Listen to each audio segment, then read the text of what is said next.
Warning, this podcast contains spoilers for the finale of Ms. Marvel. So be warned. If you haven't watched, please watch it and come back because it's a fun episode and I think you'll like it, but we don't want to spoil you.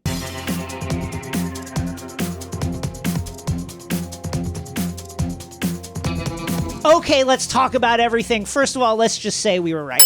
Yeah, we were right. We were right about the costumes. We were right about the mutant. We were right about this stinger, which yes, let's talk about the stinger. Okay, I'll explain the stinger. This is very funny because I think it is a very interesting choice because I think for maybe 50 or 60% of people who watched it, they were like, oh, maybe Kamala shapeshifted into Carol. That's her comic book powers. They were like, maybe that was weird. Why did it happen?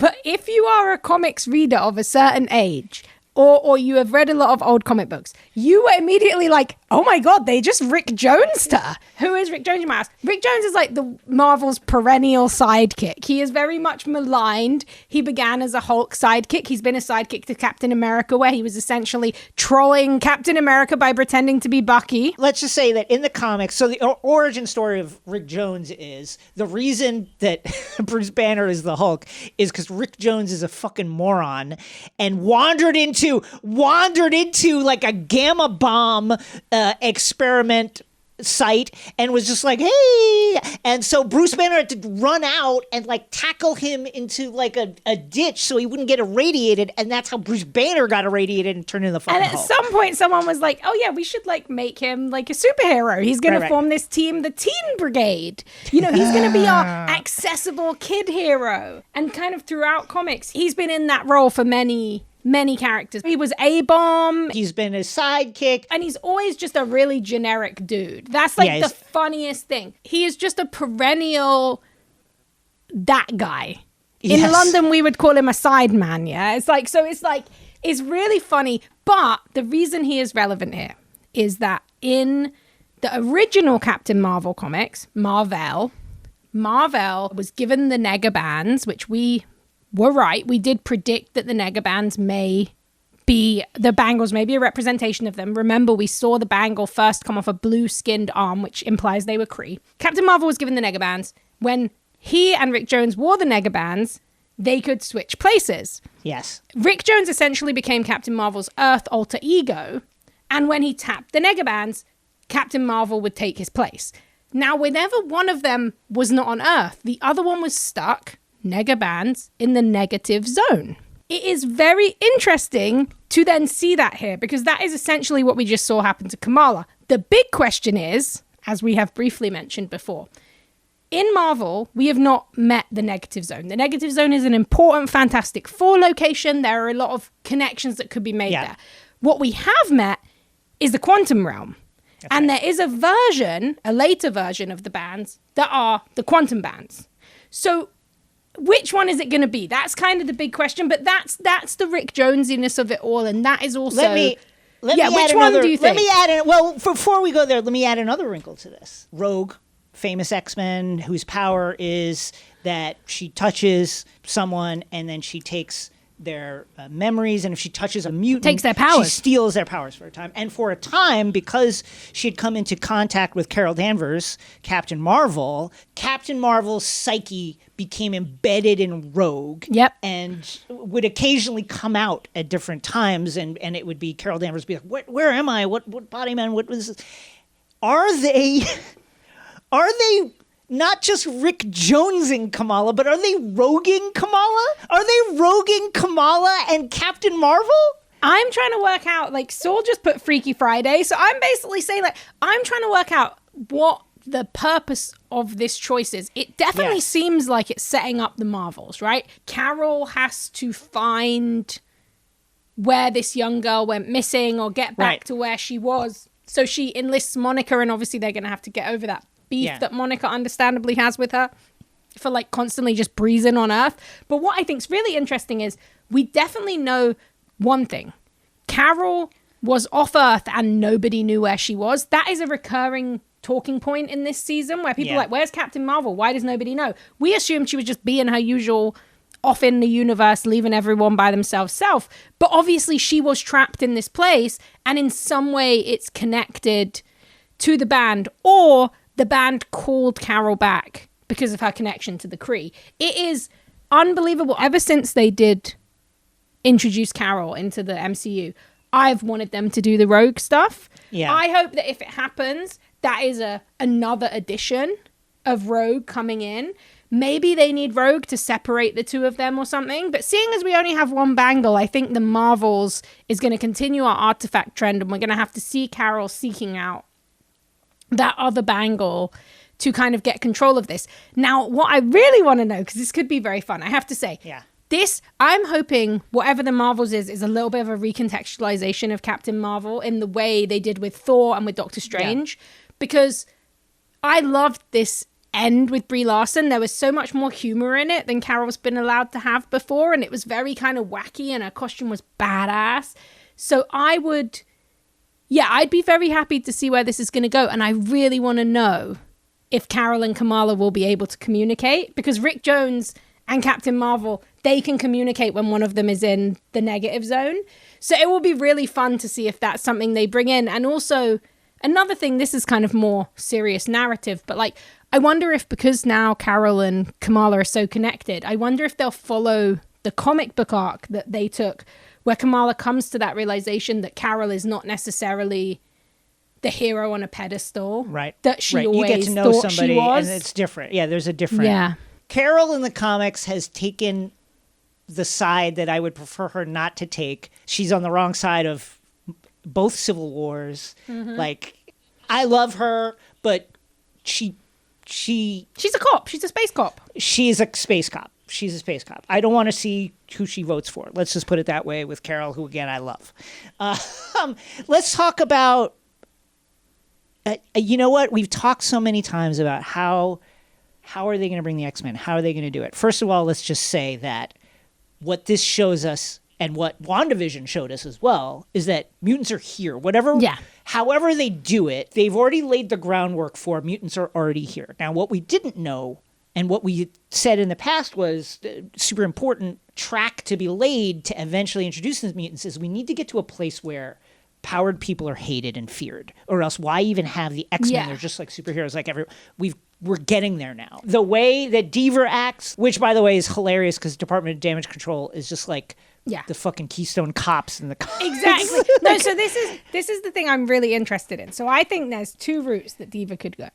I think that we will either see her essentially go to Sword and steal some kind of technology from DODC and take it there and create what the Sentinels are. Because we saw the big size mechs. We saw something like that. So I feel like that could happen. Or a really interesting route, which is another incredibly important thing to have in an X-Men story.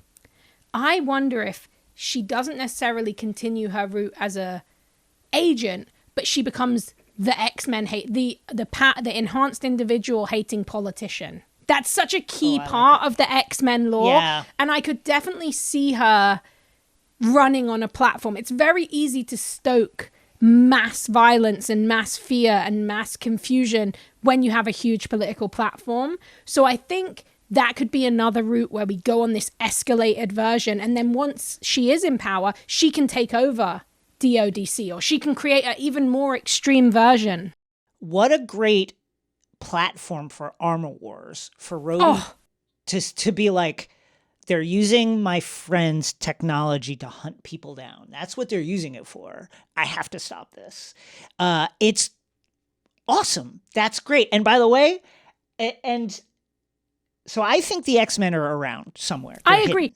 As we said last episode, like it would be no problem for Charles using his powers and Magneto with the abilities he has to just hide the whole school from everybody. If Kamala exists, as she does, and her only interactions with damage control have been when she manifests her powers in a very public way, there is no reason that other people who are mutants might not have been around. And it's actually very narratively easy to explain it. You have these big government-backed superheroes.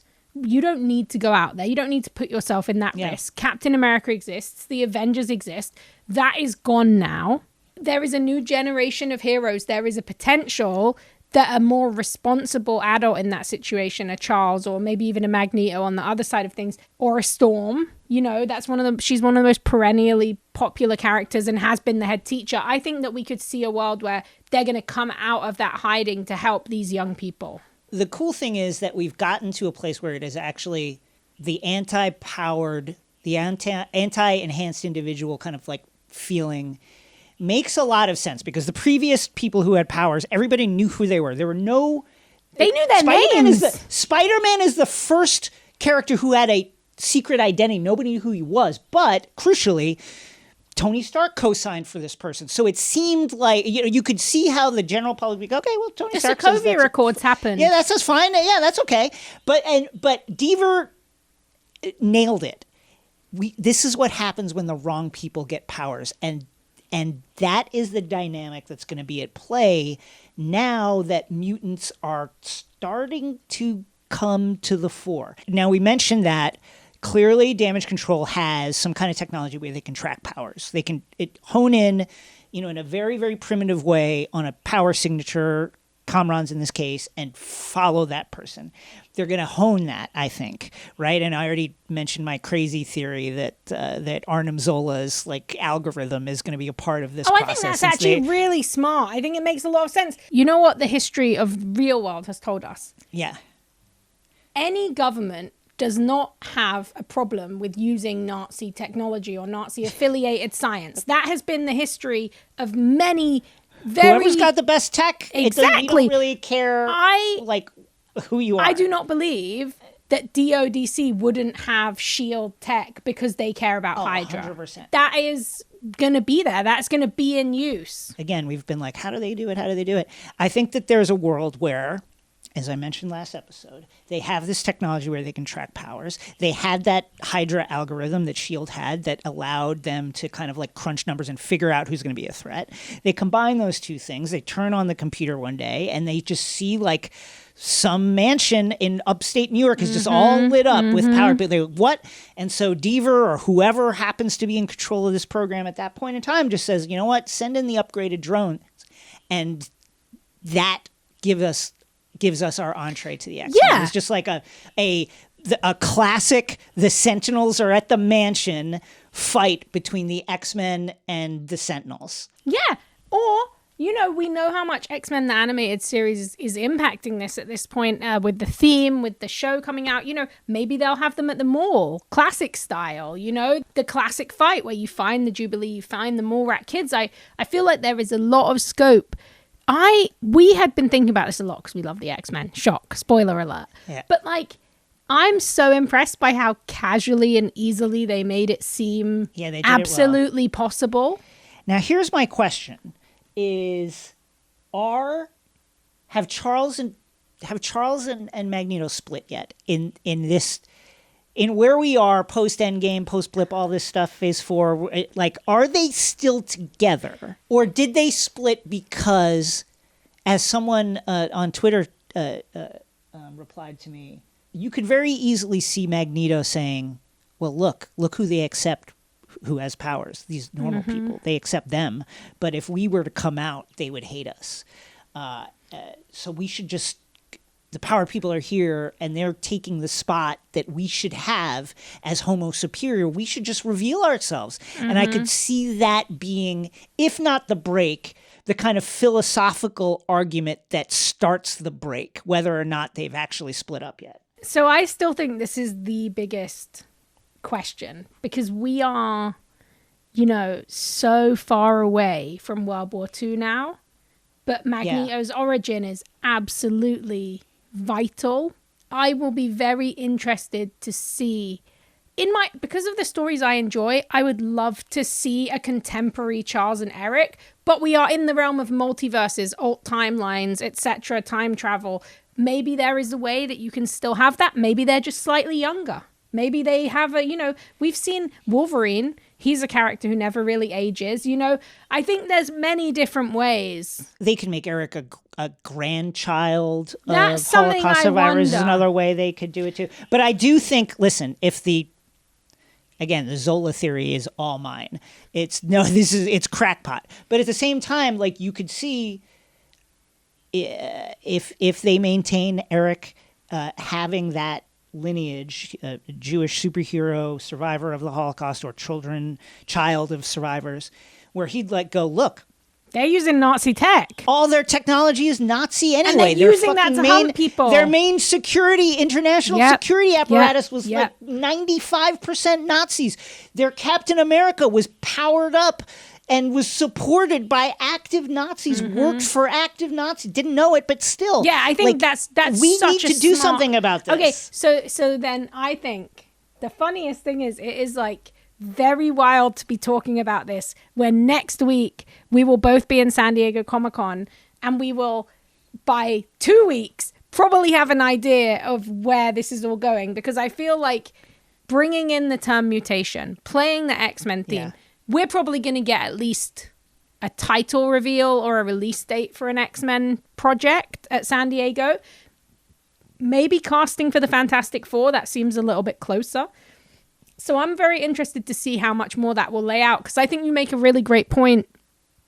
And like, look, we are both Marvel stans. Like, we remember the world before Marvel Studios, and we remember the desolate times of the 90s and the like Captain America movies and stuff. As much as I love them, we have a lot of love for these franchises, but there's probably never been a more pivotal moment since they chose to make Iron Man and they cast Robert Downey Jr. and they ended the movie with him saying, I am Iron Man, and they took that near bankruptcy inducing deal to put that movie out. There's probably never been an as pivotal moment since then as there is now of them getting this right.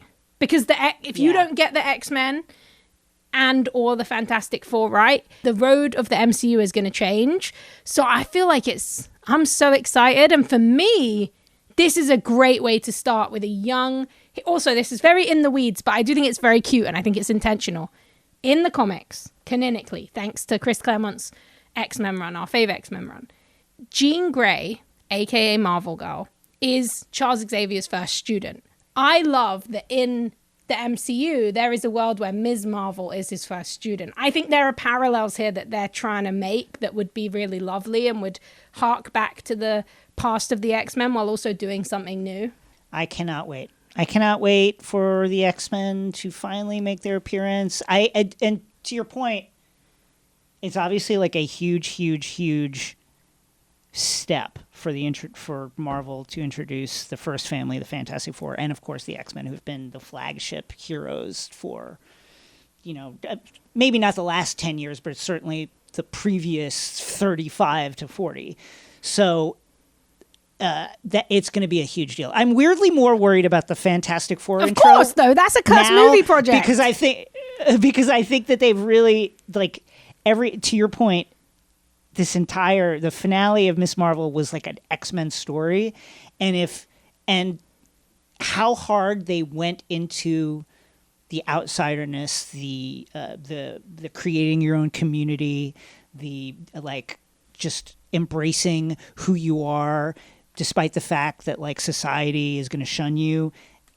If they do that like if they commit to it this hard when they introduce the X-Men, it's all going to be fun. I can't wait to see what happens next. Unbelievable. Well, that's it for us. It's a big thank you to Rosie Knight for joining us on X-Ray Vision. Rosie, see you next time. Bye. Bye.